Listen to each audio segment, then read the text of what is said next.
Welcome to the Kendra Scott Center. If you haven't been here before, this space is incredible. All of the art in here was donated from Kendra Scott's personal collection, and they're all local women artists based out of Austin. Pretty awesome. How many of you have been in this space before? Oh, okay, so there's a few of you that are new here. Well, welcome. We are the Kendra Scott Women's Entrepreneurial Leadership Institute. Moving forward tonight, I will be referring to it as WELI. And if you're not familiar with our founder program, spotlights, equips, and empowers creative, courageous entrepreneurs that we believe will change the world in business and beyond. It's a program that happens every semester, application-based. Once you get accepted to the program, you get access to mentorship opportunities, seed funding opportunities. There's a newsletter that you get featured in, social media, you get to tap into our founder community. It is incredible. Endless resources, actually, it's really, really cool. And to date, the Founder Program has equipped 71 founders across 46 startups with over $65,000 in seed grants. Awesome. All right, well, why don't we start today with intros? My name is Arunima. I'm the Founder Program Coordinator. My name is Audrey Haugh. I am a senior exercise science major at UT with a minor in entrepreneurship, and my business is Meetser. I'm Molly Oshinski. I am co-founder and CEO of Pickle System. I am a behavior analyst and I work with individuals with autism. And I'm also in the PhD program here at UT, and my research is on using our video models to teach menstrual care. Hi, my name is Emily Martin, and I am CEO and founder of FoundHER, your customized fashion playground, and I am a senior MIS student with a minor in marketing here at UT. Amazing. Do each of you want to share a little bit more about what your business is or what it does?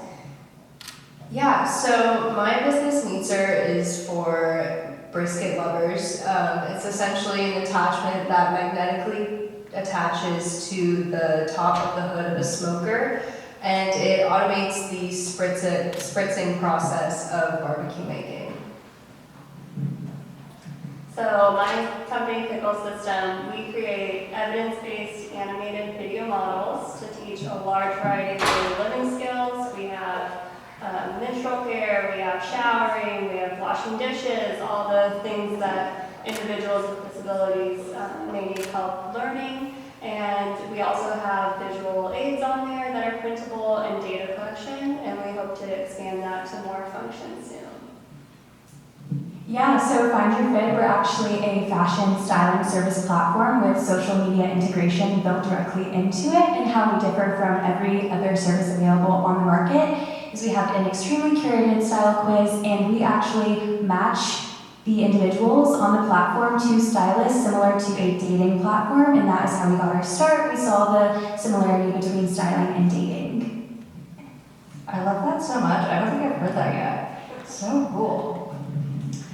All right, well, the question that we all want to know is, can each of you talk about what your why is for your business?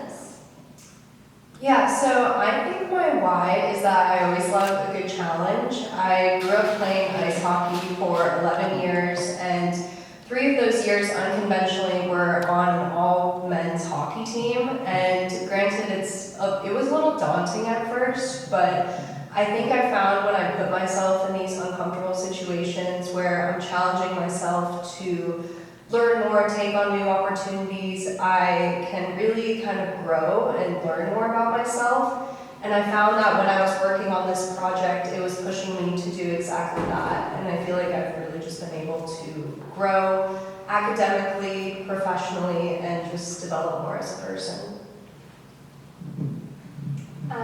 So my why goes all the way back to when I was in 5th grade. And I was asked to be a peer mentor for the special needs class at my school. And one day we were in gym class, and I noticed one of those boys from that just kind of sitting in the corner. And I went over to him, I brought a balloon and a hockey stick, and we played balloon hockey for the whole gym class, and a bunch of other kids got involved with it, and just to see his face light up the way it did, just solidified it right there for me that this was the group I was going to work with, this was going to be my career, this was going to be everything. And so from there, I continued on with that journey and just realized that, like, oh, you can really improve individuals' lives by teaching them skills and really just give them more independence, better quality of life. And that's what brought me all the way to my current job as a behavior analyst and pursuing my PhD and all in pickle, everything. It really does just start from that moment.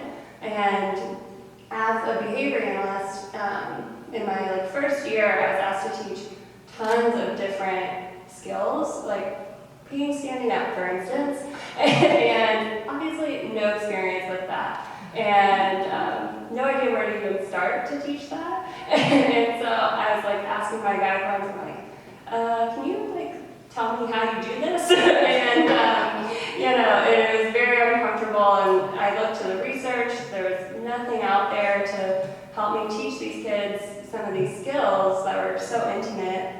And that's kind of what pushed me into my PhD, to study these effective methodologies, to teach the more intimate skills, and menstrual care, peeing, showering, all of that stuff. And what I found was that video models were so effective, and so I really started to create them for menstrual care initially, and I noticed there was no resource out there in the world to really show that, and so I just started creating more. And that's kind of how we got there, and that's my why. It's I want to be the resource for all these people who have no idea how to teach a skill and also improve individuals' lives. All right, my why is kind of twofold. So first, I've always personally just loved fashion and shopping. I think ever since I can remember, I was that girl who could never leave a store without a clothing item in her hand. I was an extremely easy girl to shop for, and I always knew what I wanted to wear for myself. But I fully recognize that a lot of my friends struggled with this, and my mom and family members as well. They did not have as easy of a shopping experience as I did. And so actually, the second reason is I was actually a personal stylist for Stitch Fix at the beginning of my college career. If you're familiarized with that platform, it's a subscription box service. And while I was there, I recognized a lot of problems with that company. Firstly, they didn't really do a good job at matching stylists to the consumers for that platform. They only really cared about who was available at that time, and they didn't think about what that stylist was like themselves at all. I didn't really ever have anything in common with the people I was styling, and I knew that was a big issue, and I felt as though if they actually did a better job at matching me with other younger college-age girls, I could do a better job at what I was doing for them. And also another issue I saw was that they were very heavily reliant on buying and purchasing items from certain companies. So whatever I was sending out to my clients was heavily reliant on what was available in the warehouse at that time. So after seeing all those issues, I knew it was up to me as an MIS major with a technical background in marketing experience, customer experience, and so much business experience overall to create a new solution and come up with an even better idea. And so that is what we do. We actually take into consideration what those stylists are like and what our customers are like, and we match them. I feel like it's really important, especially nowadays, and as a college student, it's so easy to get wrapped up in academics or, just missing events that are going on, but really taking time aside to, for yourself, but also to hang out with your friends. Recently, I bought a DJ board with one of my best friends, Chhimwal, and just having that creative outlet with no pressure where we can just mess around with new music, try new things. It's really, I find it, just nice to take a break and unwind and have that, fun time, just so I'm able to wake up again in the morning, feel kind of reset and able to take on any new challenges that the day is going to bring. This is something that I really struggled with because it is a very taxing job on its own. Being a behavior analyst, you get kind of hit a lot. You get, a lot of hard cases where there's not a lot of progress happening, and you do see that kind of carry over into the business side of the world. And you see where it's like, oh, there's no progress being done. We're at a standstill. We're waiting on this. We're waiting on that. And it's kind of parallel in the behavior analysis world where it's like, oh, my client isn't progressing as fast as I want. I once worked on, hand washing with a kid for a year and a half before he mastered it. And that's just one skill, so it can be very slow and everything. And so what I've learned is to celebrate the small wins, celebrate everything. If it's as simple as like, he got closer to the hand washing station, like that's a win for me. If we, added a new video, that's a win. It's, one customer, just updating the logo, right? Like all of those things, all of those small wins, it's really important to celebrate. And I think once I started celebrating, I stopped feeling I was burnt out as quickly.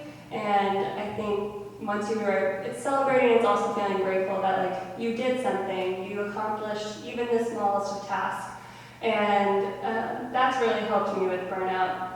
And also like remembering my passion, remembering the joy that I saw in 5th grade, that's also what keeps me going. And when I do see a kid, after that year and a half of hand washing, it was the best thing ever. Everybody was so excited. And so as you keep just kind of slowly tacking off those phases and those steps, and if you celebrate along the way, the end celebration is just even better. And it really does help you keep you motivated and focused on your goal too. Yeah, for me, I always just like to refer back to why I wanted to do this in the first place. I really saw that problem firsthand, and I know that there's nothing else like it on the market, and that it truly is up to me to follow through with my vision and create the solution that I strongly believe in. So that is my why, and why I keep going is just the fact that there is nothing else like it on the market. I love that. I'm curious from each of you, did you see yourself becoming an entrepreneur? Was there someone that inspired you to lean into entrepreneurship? And what made it seem possible for you? I did not originally see myself as an entrepreneur. I actually came into UT as a pre-PA student. I am a big fan of Dr. Pimple Popper, and I thought I was going to be the next dermatologist. And it wasn't until junior year that I took a class called Perspectives on Assistive Devices and Products, where I was asked to create a prototype for my final project that solved a problem. And I couldn't think of an idea for the longest time. Everything just it didn't either excite me or it seemed too easy until I was talking to my cousin Austin, and he is an avid brisket smoker, and he told me that one of the biggest problems he faces with the process is that there's a 7-hour period of time where every 45 minutes you have to go to your smoker and spray the meat that's cooking to keep it moist, but also prevent outside from overcooking. And he just wished it was automated. So I really like that idea because as an exercise science student, I have no engineering background, so I felt like it was a good challenge for me.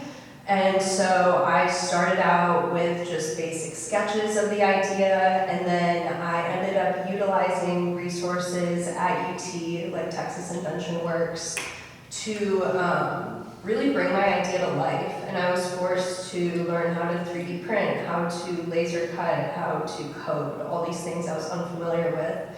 And I think as I overcame each of those challenges, I realized that this process was more and more attainable. And then just getting involved with more of these resources at UT in the startup ecosystem, like I got my entrepreneurship minor, which then inspired me to look for more resources. And WELI really stuck out to me because it really aligns with my values of empowering other women to pursue entrepreneurship. And I just the support from here really made me feel like I could do it and continue to professionally and personally develop, myself, but also my business. And that's when it really just seemed like it could happen.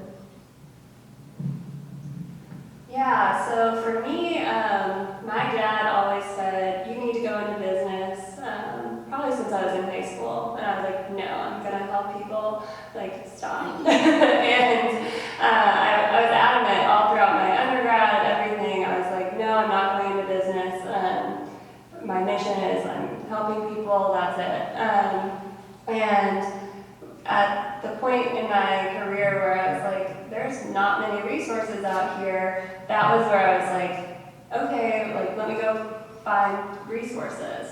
And when I found none, and even when I was looking at the research, for example, and trying to find video models, and I'd email other researchers because they had used a video model, and they would never return my emails, they would never answer or share that. There was no dissemination of this. And that's where I just decided, I was like, okay, well, I'll do it then. And so that's kind of how I got into it, and that's kind of where I was like, I think this could really be a thing. I think this could actually really help people. And to my dad's greatest joy, I'm in business. And so, so that's kind of how, and I was really inspired by my dad, my parents. They both ran businesses a long time ago. My grandparents, they,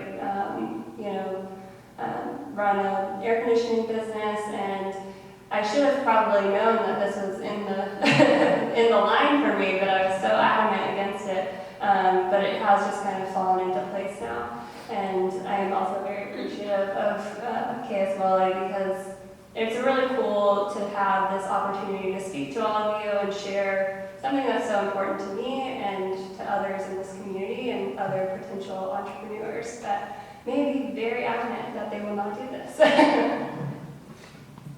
Yeah, so I've always been a firm believer in that if somebody else can, so can you. So growing up, I was always extremely fearless though, and I didn't even really recognize it, but I tried competitive dance, I tried cheerleading, I tried theater, and I got the lead role in many musicals and everything like that. I was never afraid to put myself out there. So unintentionally, I inspired a lot of younger girls when I was little and was a role model to many. So ever since I was very young, I've always just thought of that perspective of trying to be a role model for younger girls. And so I really wanted to lean into my entrepreneurship skills in college because I recognized that I was well equipped to do so, and I really wanted to inspire younger girls on my way to doing it. But I also do have entrepreneurs in my family. On my mom's side, my grandpa and his brothers. Taking on the problems, but taking a step back to evaluate what I could do in my power, and then kind of just building that resilience to move forward, I think has shown up in a lot of my jobs, and I think it shows up in the work I do for my business, because every day there's a new problem or a new challenge to overcome. There's always something I don't know, and I think also in those positions I am often forced to reach out for help, which I think isn't something I was always comfortable with. I'm a pretty independent person, but I've gotten really comfortable with, like you said, embracing my limitations and knowing when it's good to reach out to people. And it's really benefited me in this space where you meet so many cool people with so many different backgrounds and different things that they can bring to the table to help you and ultimately help me get to where I'm at and hopefully where I will be in the future. Awesome.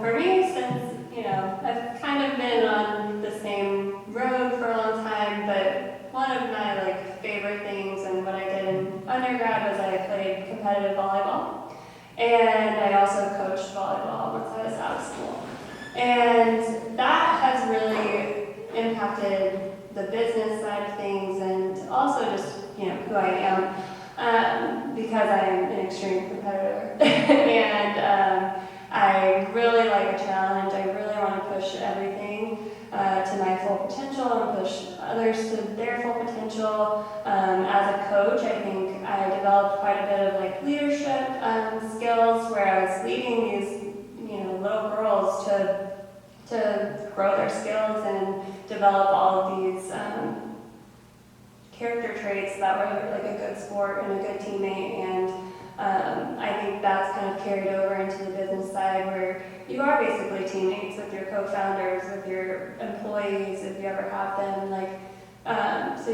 being a good leader and really showing, that you're also a competitor and, you want them to be involved in your competition with you, which the competition, of course, is your business success.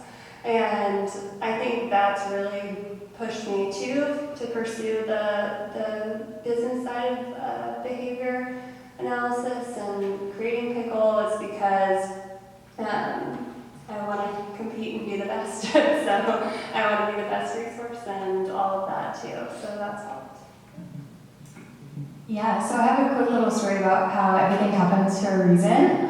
So I always knew I was interested in fashion, and last summer I was supposed to have an internship with Saks Fifth Avenue lined up for technology strategy and enablement, but then actually very last minute that fell through, and so I was scrambling to find another internship, and I ended up working for NRG in Houston as a customer experience intern. And that actually opened up so many doors for me, and that taught me what customer experience was exactly. And now I have the mindset of always putting the customer first into everything that I do, and it opened the door for product management for me. I've taken so many different courses within the business school because of that internship, and it's really set me up for where I am today. That's awesome. Also, these ladies are so cool and inspirational to me, truly.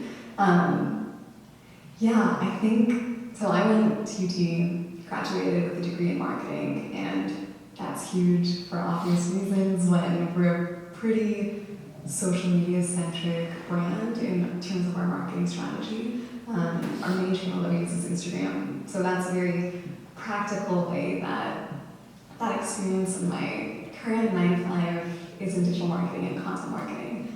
So a lot of that and those disciplines definitely feed into helping us when we think about PC Davis from a strategic side or a strategic standpoint.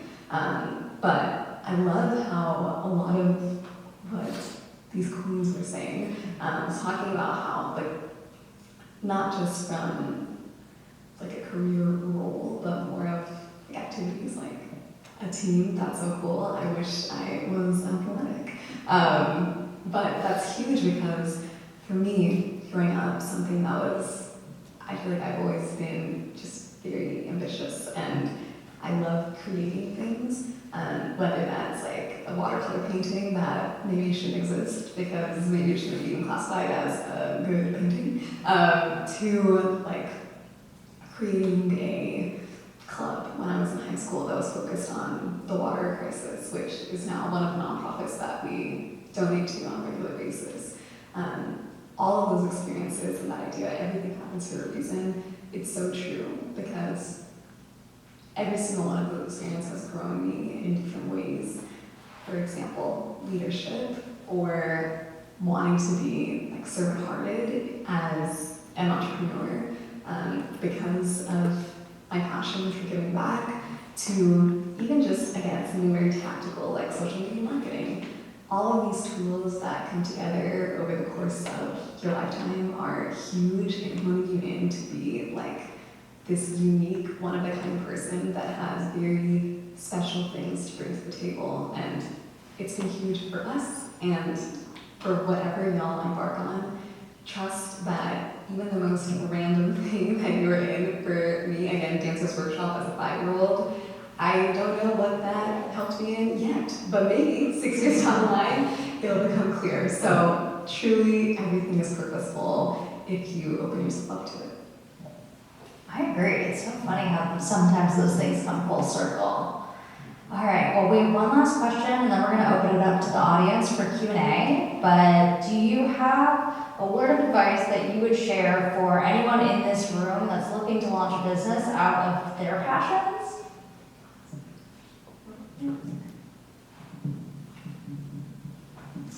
I would definitely say, first of all, go for it, because it's an awesome experience. And I think what I keep telling myself throughout this process is that even if I were to fail, I'm always going to be learning something from my experiences. And also, I definitely recommend just utilizing all the resources that UT offers, especially KS WELI. I might be biased to that though, but yeah, just go for it. It's a really awesome experience. Yeah, I agree. You know, if you think it's something that somebody else would want, then it probably is, and there's probably somebody else out there. And I think a lot of times, at least for myself, you know, I'm like, oh, do people really need this? Oh, this really, you know, is this worth it? And I think if you ever at a point in your life where like, I could have used that, then somebody else out there is thinking that same thing. Or maybe they don't even know that they need it, and you're gonna be the one to show them that. So I think definitely go for it, pursue something that makes you happy, that makes you smile, and yeah, just have fun. Go for it. Yeah, I'll probably just add on to what you just said. Always remember that there's so many people within this world. I think while I was developing this, I got caught up in, yeah, are people actually going to use this? But I was more so thinking about my small circle around me. Remember that there's millions of people in this world, and that there are probably people that are going to want to use what you're trying to make. Goodness gracious, this is a huge question. I feel like there is no just one perfect answer. So I'm going to give you 3 quick ones. But first and foremost, listen well. This is just such an integral skill and kind of posture for you to be in. I think especially as students and young professionals, this is something that we tend to do anyway because we know that we have so much to learn and so much to gain from those around us. But I think that truly having that sort of posture of being open to listen and gain wisdom from others is something that is valuable to hold for the rest of your life. And then I would say, believe that you can do hard things. I feel like for me, growing up, there have been many times that I have an idea and I sit on it for so long, being like, what's gonna happen? Like, if I actually do it, like, how's it gonna shake out? Is it actually gonna be successful? Is it gonna fail colossally? Am I gonna be embarrassed? Like, what if this is rock bottom? All these questions before I even take the first step and do it. And I would truly say every single time that I actually do take that leap, it has been so worth it, and it has grown me in huge ways. And that's not to say that it's been successful every time. Oh my goodness, I have failed big many times in my life, and it'll continue because that's how life goes. But it's beautiful to see how you grow through failure. And I would just encourage you, never be afraid of what could happen, but always think, what could happen, you know? So believe that you can do hard things. And then finally, I would say remember that there is life that exists outside of work, or outside of whatever it is that you spend your 8 hours a day doing. I say this because, again, that question about passion, how it relates to burnout. Oh my goodness, it is, again, huge for me. Like, I'd love to talk to any of y'all that want to talk about it more after this. But I think truly remembering that how I spend my 9 to 5, and even if it's not a typical 9 to 5, like whatever your vocation is, it is good and it's great. And I love that it is so aligned with my passions. And I hope that it is for y'all as well. But even in that, even though it is something that is fun and that you genuinely love to do, it can be hard sometimes, and again, things might not happen how you want it to. There can be dry seasons, there can be super fruitful seasons. You never know. But it is so key to remember that life exists outside of that and outside of what happens in that project. Again, you are so much more than what you do, and I think remembering that is the biggest piece of advice that I would give if you are considering pursuing something like that, or in anything you do. Truly. Thank you. What a great note to end on.